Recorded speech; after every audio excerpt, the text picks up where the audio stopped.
अस्सलाम वालेकुम वरहमतुल्लाहि वबरकातुहू। मक्का में उम्रा या हज करने आई एक खातून के साथ ऐसा क्या हुआ जो उसे काबे के सामने खड़े होकर भी काबा दिखाई। अस्सलाम वालेकुम।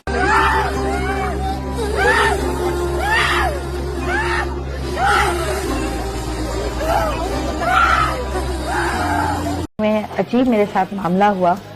मैं हज पे गई और जब हरम में दाखिल हुई तो मुझे काबा नजर नहीं आया, हरम शरीफ नजर नहीं आया।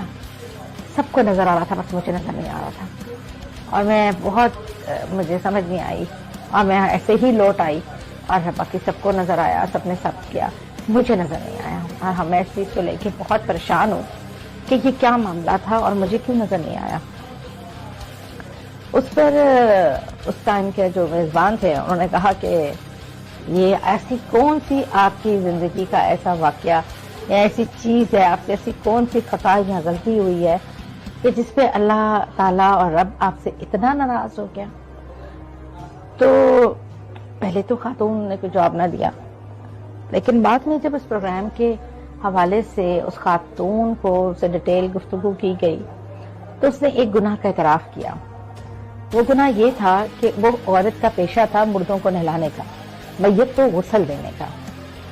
अब मैंने पहले वो अल्फाज इसलिए बोले कि आम जुबान में हम लोग ये कहते हैं जो मुर्दों को नहलाने वाली गई है, मैयत को गुस्ल देने का काम वो खातून करती थी।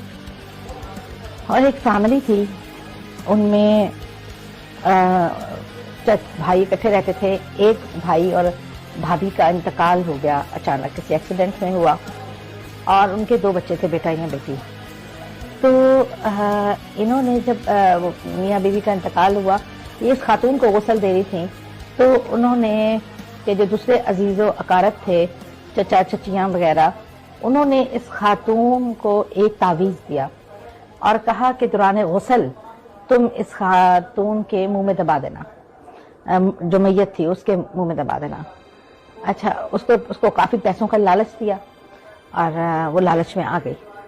उसने उसके मुंह में दबा दिया वो तावीज़। और उसको दफनाने के बाद कोई 15-20 दिन बिना गुजरे थे कि वो जो बच्चे हैं उनमें से बेटे की इंतकाल हो गया और बेटी का इंतकाल हो गया। तो अब एक बेटा बच गया उनका। तो उन्होंने फिर एक तावीज़ दिया और कहा कि ये बच्ची के मुंह में दबा देना।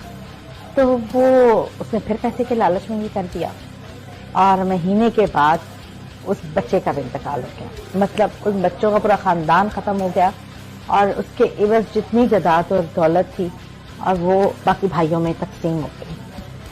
वो कहती है मुझे नहीं पता था ये तावीज़ किस लिए हैं, मैंने गुर्बत में हूँ, मैंने अपने बच्चों का सोच के ये तावीज़ रखी है। लेकिन जब 1 महीने बाद बच्ची और उसके बाद बच्चा भी मर गया तो मुझे अंदाजा हो गया ये कुछ तावीज़, ये काला इल्म था जिसकी बदौलत करने से वो बच्ची की भी जान गई और बाद में बच्चे की भी। तो इन्होंने कितना घिनौना काम उनसे कराया। तो ये सुनकर तो वो जो आलिम थे उन्होंने उनको कहा कि ये इतना बड़ा जुल्म और गुनाह आपके हाथ से हो गया है। इवन उन्होंने उनके शोहर को भी कहा कि आप इनका से निकाह भी वाजिब नहीं रहता, आप इनको तलाक दे दें, क्योंकि ये तो अब सारी जिंदगी गिरे अल्लाह के हजूर इस चीज से। क्योंकि मैयत को नहलाना एक बहुत मुबारक और नेकी का काम है। इसमें ठीक है गरीब लोग होते हैं, उनको हदिया भी चाहिए होता है। मैयत का एहतराम मलूज़ खातिर रखना, उसका पर्दा मलूज़ खातिर रखना, उसको जो है इज्जत और एहतराम के साथ तैयार करना, ये जिम्मेदारी होती है। इसीलिए हमारे यहाँ ये कहा जाता है, इस्लाम में ऐसा कोई कॉन्सेप्ट नहीं था कि आप बाहर वालों से मैयत को नहलाने वालों को और वालियों को बुलाएं और उनसे गुस्ल दिलाएं।